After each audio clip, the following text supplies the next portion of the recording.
I did my project on the stigmatization of menstruation and how period stigma disproportionately affects marginalized communities from accessing menstrual health care. My research project was on how prosecutorial discretion disproportionately affects people of color, especially in landlord-tenant matters. My research presentation this semester was the different incarceration approaches between the United States and Norway. I compared a punitive approach and a rehabilitative approach among the factors of employment, recidivism, physical and mental health, and additional barriers.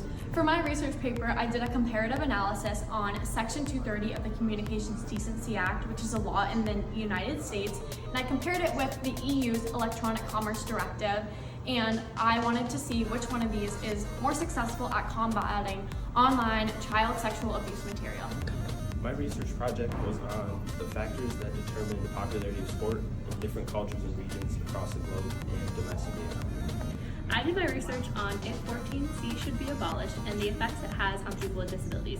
14C is a piece of legislation that allows people with disabilities to be paid less than minimum wage. I did my research on the Taft-Hartley Act of 1947. I considered how exactly this act had hindered unions, but how the provisions within the act led to a more inclusive environment for workers in unions.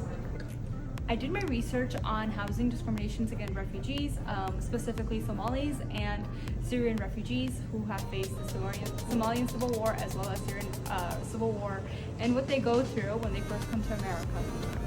My name is Gavin, and my research was on how the Russian-Ukrainian war waged in 2022 impacted European Union-Chinese diplomatic relations. Okay, hello. My research project was about seeing if there's a correlation between senators and senators' scores on women's reproductive health and rights, and whether they have a daughter. Go. My research was comparative analysis of rhetoric between Hitler and Trump relating to disease and immigration.